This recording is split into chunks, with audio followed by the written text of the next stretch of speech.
The late afternoon sun cast long shadows across the bridge overpass as Staff Surgeon James Connor walked steadily along the concrete path. His heavy military duffel bag, worn from years of service, hung from his right shoulder, filled with everything he owned from his third tour in Afghanistan. The gentle breeze carried the smell of the approaching summer, a welcome change from the harsh desert air head grown used to over the past 12 months. James had chosen to walk home from the bus station instead of calling for a ride. After 15 hours on various flights and buses, his body craved movement, and his mind needed time to process the transition back to civilian life.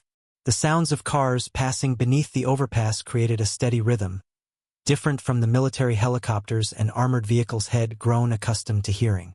At 32 years old, James carried himself with the unmistakable bearing of a seasoned soldier.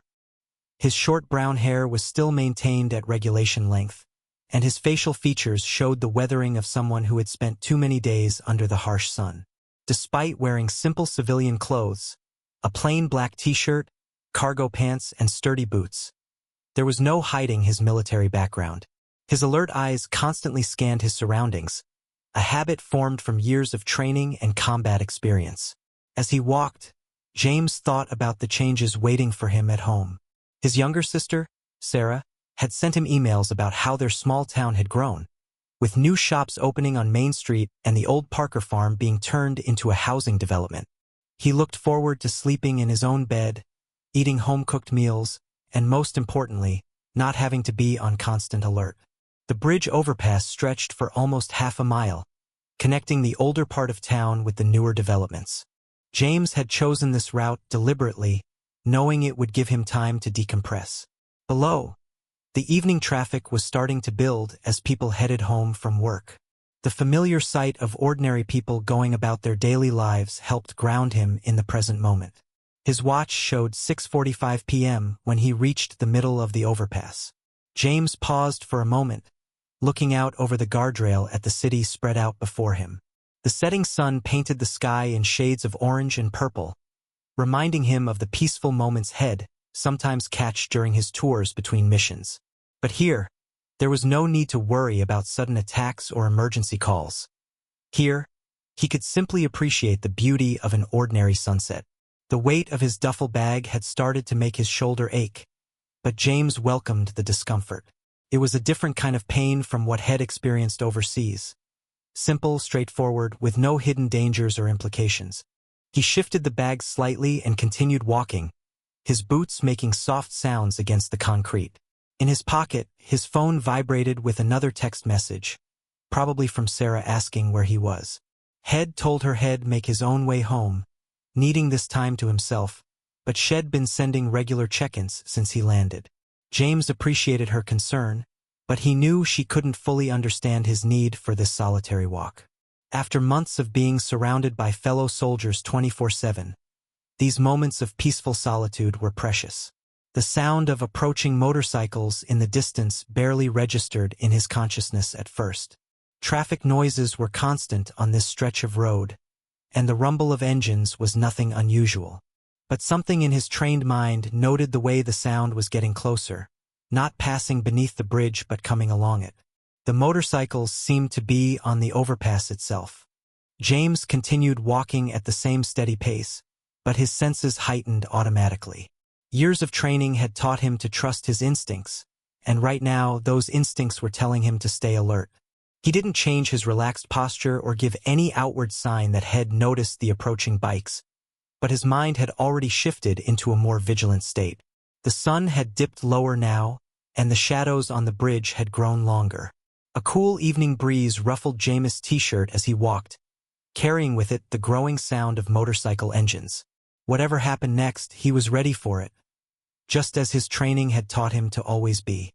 The rumble of motorcycles grew louder as 5 bikers appeared at the far end of the bridge overpass. Their bikes were a mix of old Harleys and custom choppers, painted in dark colors with chrome parts that caught the fading sunlight. The leader, a big man known as Snake, rode at the front of the pack, his tattooed arms gripping the handlebars of his black Harley. As he spotted the lone figure walking ahead, Snake's face broke into a mean smile beneath his thick beard. He was well known in these parts as the leader of the Rogue Ravens, a group that caused trouble wherever they went. Standing at 63 and weighing close to 250 pounds, Snake had built his reputation on intimidation and violence. The sight of a solitary man carrying a military duffel bag seemed like a perfect opportunity for some entertainment. Snake raised his right hand, signaling to his crew. The other 4 bikers, Razor, Diesel, Tank, and Hawk, immediately understood what their leader wanted. They'd done this many times before. The group spread out, their bikes moving in a practice pattern that would effectively trap their target between them. James heard the motorcycles changing formation behind him without turning his head. He used the reflections in the bridge's safety glass panels to watch their approach. His military training had taught him to be aware of his surroundings without alerting others to his observations.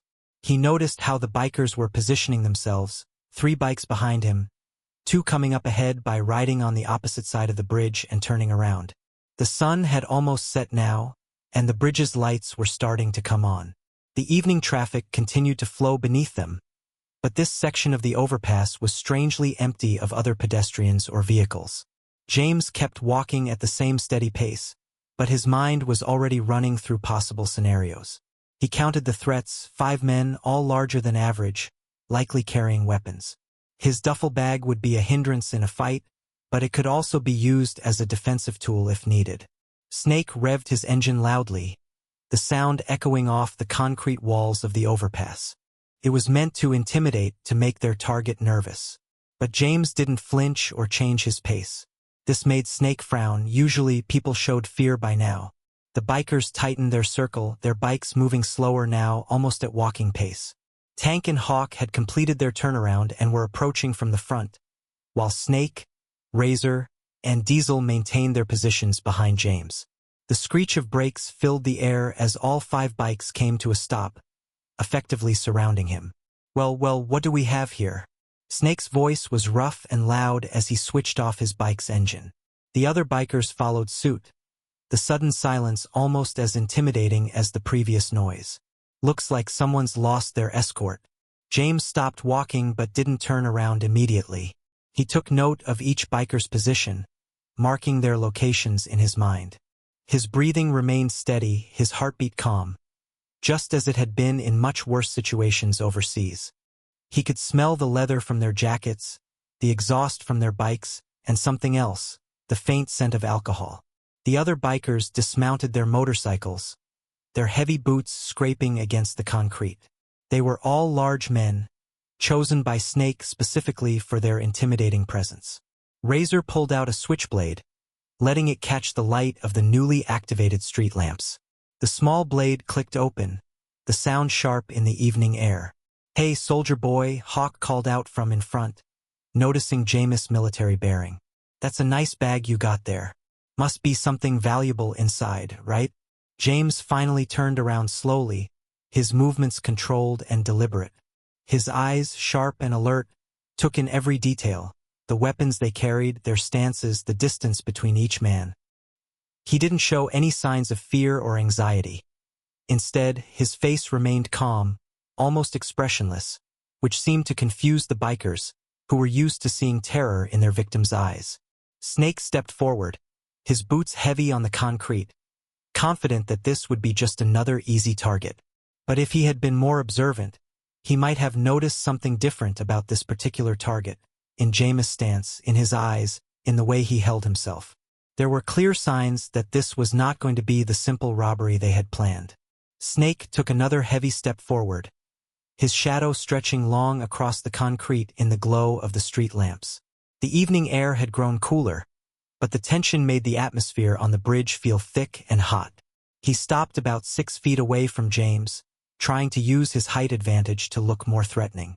"Hey, Race, how this is going to work, soldier boy," Snake said, cracking his knuckles loudly. "You're going to hand over that bag, empty your pockets, and then thank us for not throwing you over this bridge. Simple enough, right?"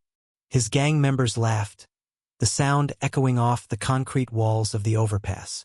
James remained still, his duffel bag still resting on his shoulder. His eyes moved calmly from one biker to another, noting their positions.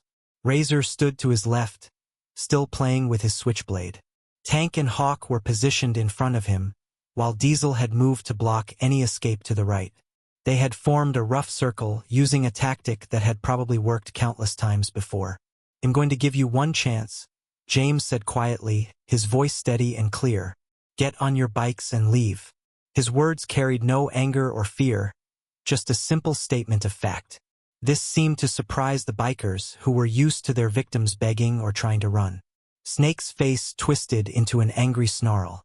Nobody spoke to him that way, especially not some lone soldier on a bridge. "You hear that, boys?" he called out to his gang.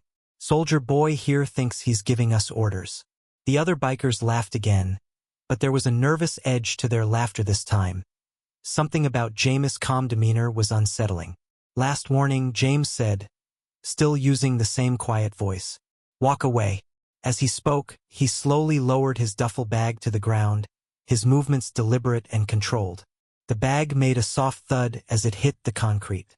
Razor decided to make the first move. He stepped forward, his switchblade glinting under the streetlights. "Enough talk," he growled, trying to sound tough. "Let's show this guy what happens when—" Before Razor could finish his sentence, James moved.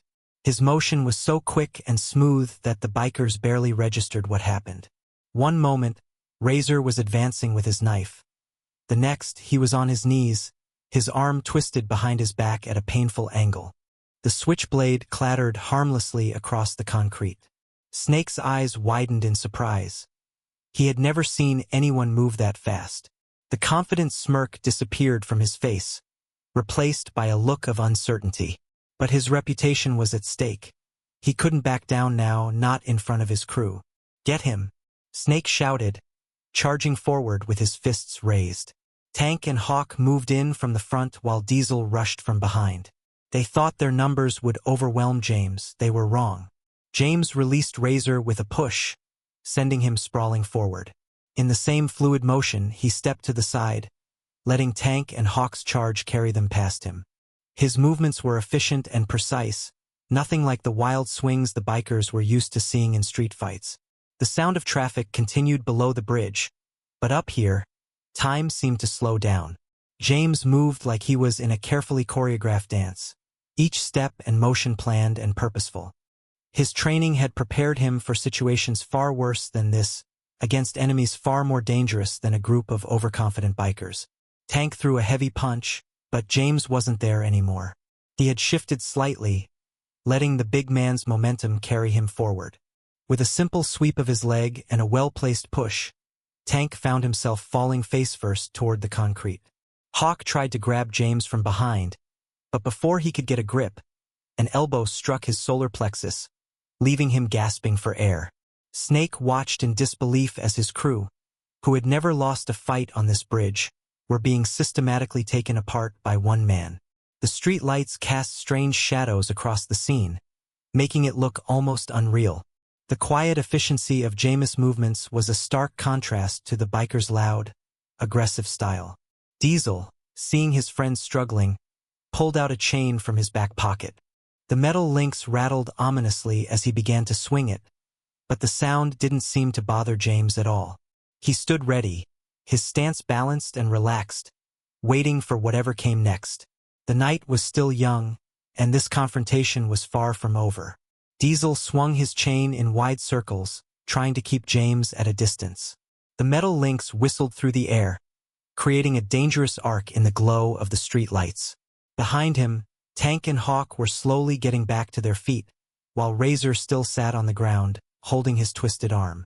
"You don't know who you're messing with, soldier boy," Snake growled, trying to hide his growing concern behind angry words.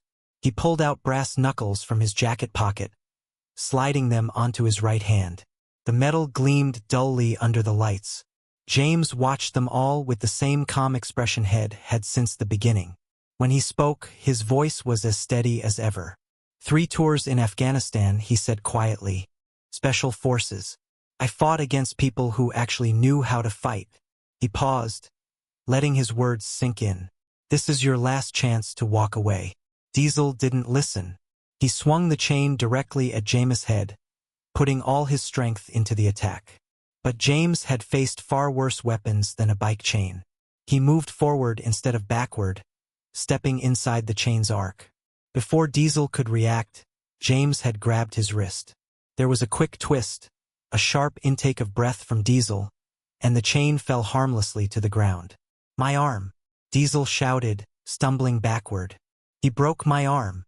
"I didn't break it," James replied calmly, "but I can if you want to continue this." His eyes remained focused on Snake, recognizing him as the leader and the key to ending this confrontation. Tank and Hawk exchanged nervous glances. They had never seen anyone handle Diesel's chain attack so easily. The man they had thought would be an easy target was turning out to be something entirely different. Traffic continued to flow beneath the bridge, the drivers unaware of the drama unfolding above them. A cool evening breeze swept across the overpass, carrying away the smell of fear that had begun to emerge from the bikers. Snake looked at his crew. Razor, nursing his twisted arm. Diesel, holding his wrist. Tank and Hawk standing uncertainly. His reputation was crumbling by the second, but his pride wouldn't let him back down. "Get him!"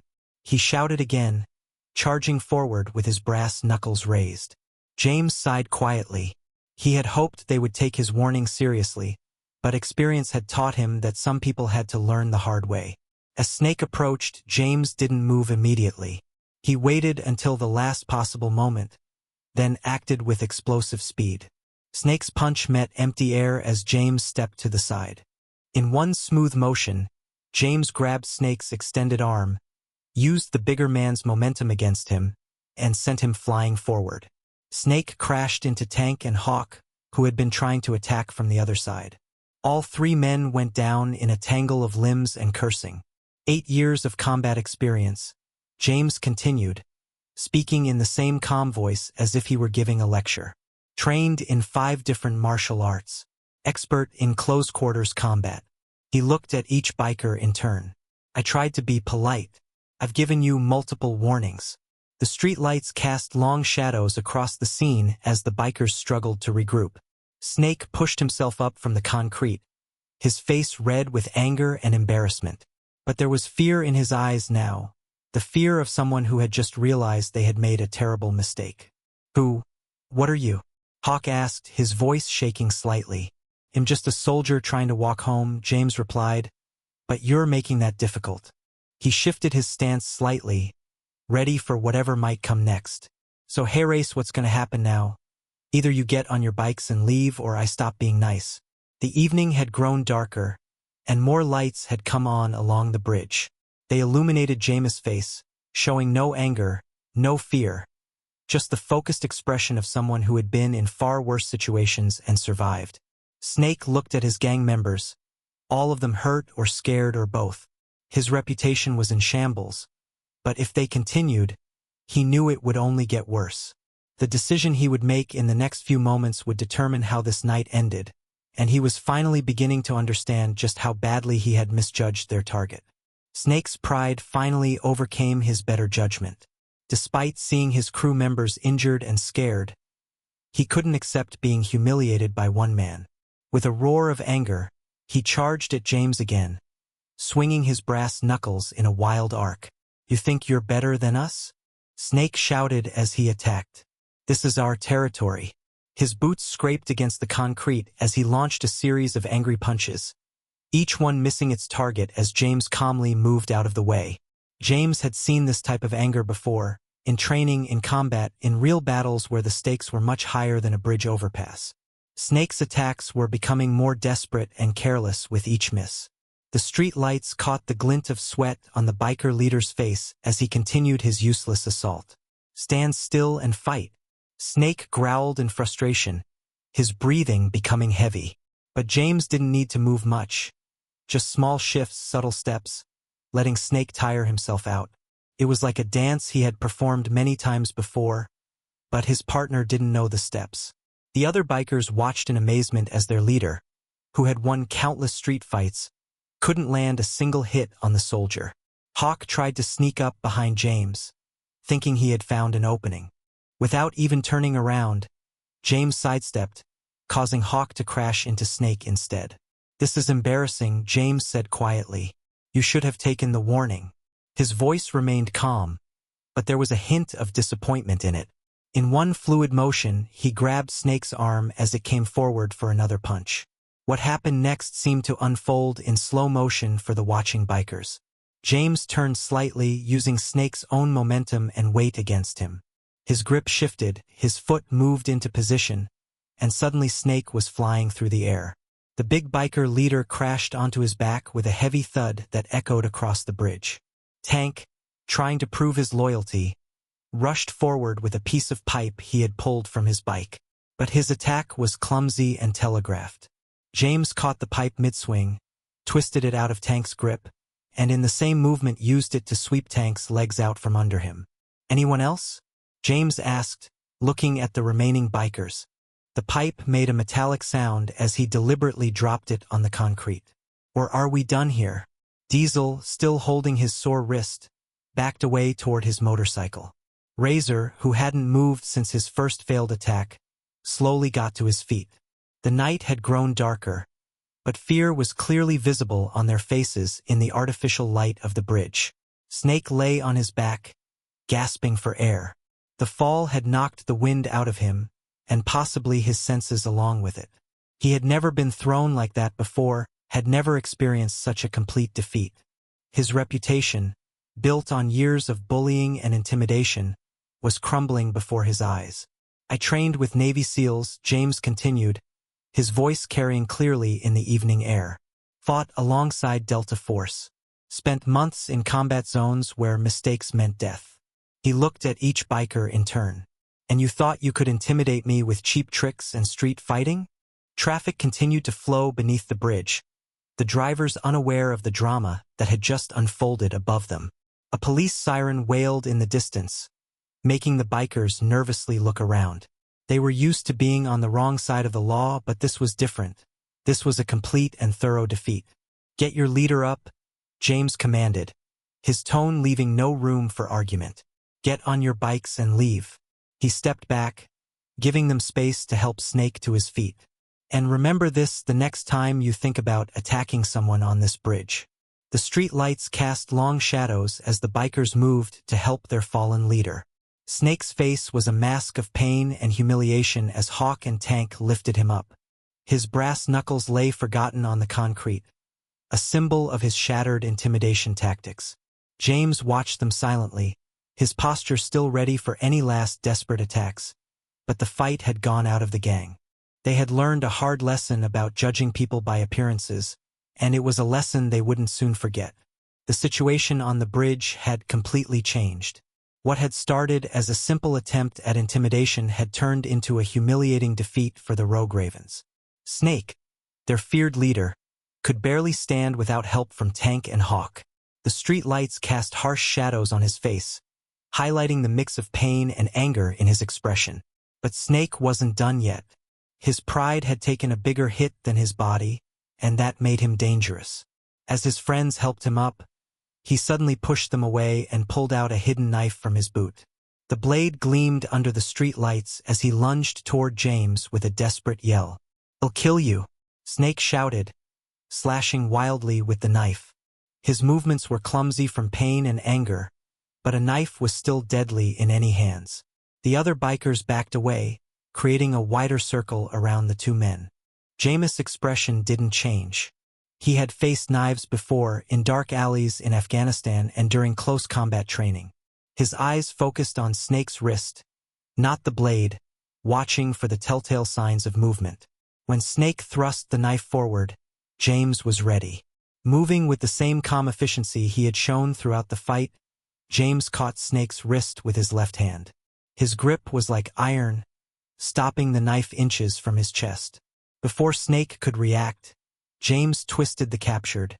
The arm twisted sharply, and the crack of Snake's wrist breaking echoed across the bridge. The knife clattered to the concrete as Snake howled in pain, falling to his knees. This time there would be no getting back up. The fight was truly over.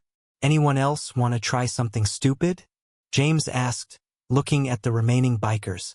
His voice was still calm, but there was an edge to it now. He had given them multiple chances to walk away, and they had chosen violence every time. Diesel, who had been inching toward his fallen chain, quickly stepped back. Razor, whose arm still hurt from the earlier twist, shook his head rapidly. Tank and Hawk looked at their fallen leader, then at each other, neither willing to be the next to challenge the soldier. 7 years, James said, walking over to pick up his duffel bag. 7 years of combat experience. I fought against trained terrorists who were better fighters than you. He slung the bag over his shoulder. His movements relaxed despite the tense situation. And you thought you could take me with street tactics? The evening had grown colder, and a strong wind swept across the bridge, carrying the sound of approaching sirens. Someone had probably called the police after hearing the commotion. The bikers heard it too, and panic began to replace their anger. He needs a hospital, James said, nodding towards Snake, who was still kneeling and cradling his broken wrist. Get him there. And while you're at it, think about finding a new hobby. This one isn't working out for you. Hawk and Tank quickly moved to help Snake up again. This time he didn't resist. The fight had gone out of him completely, replaced by pain and the shocking realization of how badly he had misjudged his target. His face, usually full of menace, now showed only defeat. This is our bridge, Snake managed to say through clenched teeth, trying to salvage some dignity. We run things here. James looked at him for a moment, then shook his head. Not anymore, he replied simply. From now on, this is the bridge where 5 bikers learned not to judge a book by its cover. Where a gang learned that real combat experience beats street reputation. The sirens were getting closer. Diesel and Razor were already on their bikes, engines rumbling to life. Tank and Hawk helped Snake toward his motorcycle, though it was clear he wouldn't be able to ride it himself. The mighty road ravens, who had terrorized this bridge for months, were retreating in defeat. Remember this night? James called after them as they prepared to leave. Remember what happened when you picked the wrong target. And next time you think about attacking someone, remember that you never know who they really are. The bridge's lights illuminated the scene as the bikers mounted their motorcycles. Their chrome pipes and leather jackets, which had seemed so intimidating earlier, now looked shabby and pretentious in the artificial light. The mighty had fallen, and they knew it would be a long, long time before anyone feared the road ravens again. The sound of motorcycle engines filled the air as the road ravens prepared to leave. Hawk had taken control of Snake's bike while Snake sat behind him, still holding his broken wrist close to his chest. The once proud gang leader looked small and defeated in the harsh glow of the streetlights. Tank helped guide the bikes in a slow turn, their headlights cutting through the growing darkness. The gang that had arrived with such confidence was now leaving in shame. Diesel and Razor followed close behind, neither daring to look back at the soldier who had single-handedly destroyed their reputation. Before they rode away, Snake turned his head for one last look at James. This isn't over. He tried to sound threatening, but his voice shook with pain and humiliation. We won't forget this. James stood calmly, his duffel bag back on his shoulder. You're right, he replied, his voice carrying clearly over the rumble of engines. You won't forget this. That's the point. He took a step forward, making all the bikers flinch. But if you're thinking about revenge, remember, what you saw tonight was me being nice. The threat in his words was clear, but it wasn't delivered with anger or emotion. It was simply a statement of fact, and that made it even more frightening. The bikers had seen enough to know he wasn't bluffing. Let's go, Hawk muttered to Snake, revving the engine. The cops are coming. The sound of sirens was getting closer, echoing off the buildings around the bridge. One by one, the motorcycles roared away into the night, leaving behind only the scattered evidence of their failed attack. A dropped knife, a forgotten chain, and brass knuckles lying uselessly on the concrete. James watched them disappear around the corner at the end of the bridge. He could have seriously hurt them if he wanted to. His training had given him those capabilities. But he had chosen to use only enough force to teach them a lesson. Sometimes, letting someone live with their defeat was a better punishment than inflicting more pain. 2 police cars appeared at the far end of the bridge, their blue and red lights flashing. They slowed down as they approached James, probably responding to calls about the disturbance.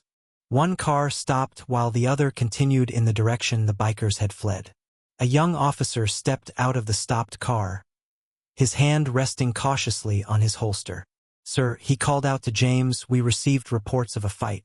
Are you okay? Did you see what happened?" James turned to face the officer, his posture and bearing immediately identifying him as military. "Everything's fine, officer," he replied calmly. "Just a misunderstanding that's been resolved." He gestured to his duffel bag. "I'm on my way home from deployment. Had a small disagreement with some locals, but they've moved on." The officer looked at the items scattered on the bridge, the weapons the bikers had left behind. His eyes widened in understanding as he pieced together what must have happened.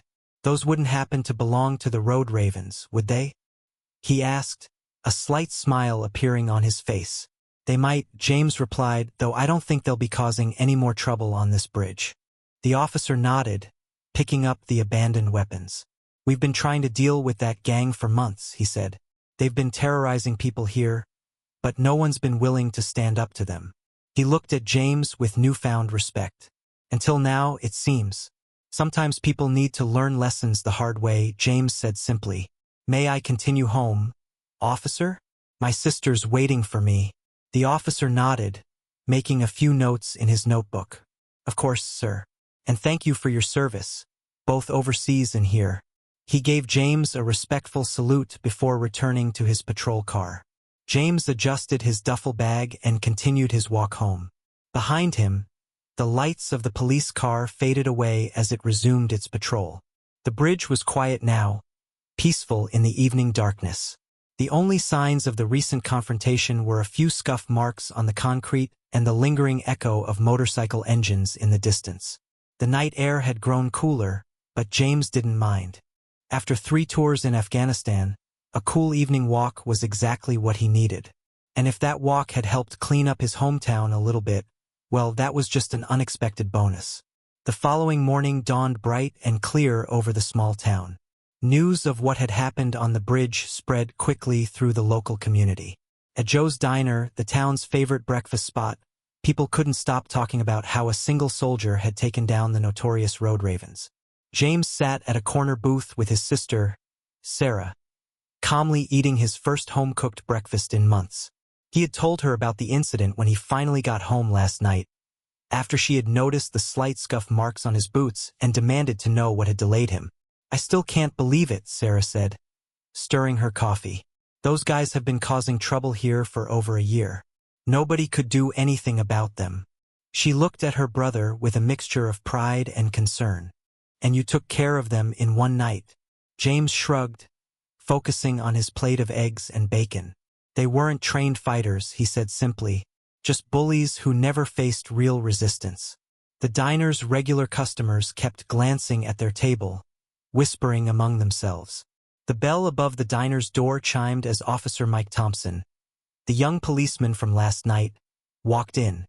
He spotted James and made his way over to their booth. "Good morning, sir," he said, standing respectfully beside the table. "Mind if I join you for a moment?" James gestured to the empty seat, and Officer Thompson sat down.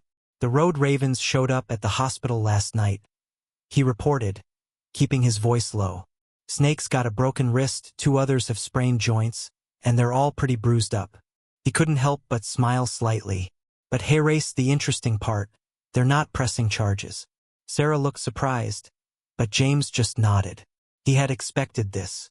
"Pride," he explained to his sister. "They can't admit they were beaten by one person. Better to stay quiet and let their injuries heal." "Well, there's more," Officer Thompson continued. "Word is they're leaving town. Snake was overheard saying this territory isn't worth the trouble anymore." He leaned back in his seat, looking satisfied. "You did in one night what our department couldn't do in a year." The morning sunlight streamed through the diner windows, casting warm patches on the linoleum floor. The regular breakfast crowd tried to pretend they weren't listening, but their attention was clearly focused on the conversation at the corner booth. "Sometimes," James said, finishing his coffee, "people need to learn that their actions have consequences. They thought they were tough because nobody stood up to them." He looked out the window at the peaceful street outside. "Real toughness isn't about intimidation. It's about discipline, training, and knowing when to use force and when not to." Officer Thompson nodded in agreement. The chief wants to thank you personally, he said, but I told him you probably wouldn't want any official recognition. James' slight smile confirmed this assumption. Still, the whole town owes you one. That bridge was becoming dangerous after dark. Now maybe people can feel safe again. Sarah reached across the table and squeezed her brother's hand. That's just like you, she said fondly.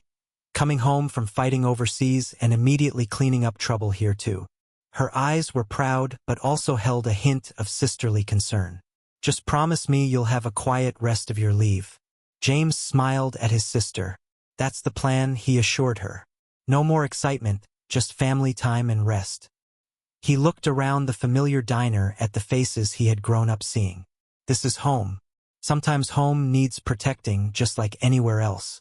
Officer Thompson stood up to leave, straightening his uniform. Well, if you ever decide to leave the military, he said with a grin, there's definitely a place for you on our force. He placed a few dollars on the table for his coffee. The whole town's talking about the soldier who cleaned up the bridge. You're a hero twice over now. James shook his head modestly. No heroics, he said quietly. Just doing what needed to be done, James said, looking out the window again toward the bridge visible in the distance. The morning sun made it look clean, and already there were people walking across it without fear. The quiet breakfast conversation in the diner resumed, but things had changed. The town had its bridge back. The bullies had been taught a lesson, and a soldier who had fought for freedom overseas had brought some of that freedom back home. Sometimes, James thought, the most important battles aren't fought in far-off lands, but right in your own hometown.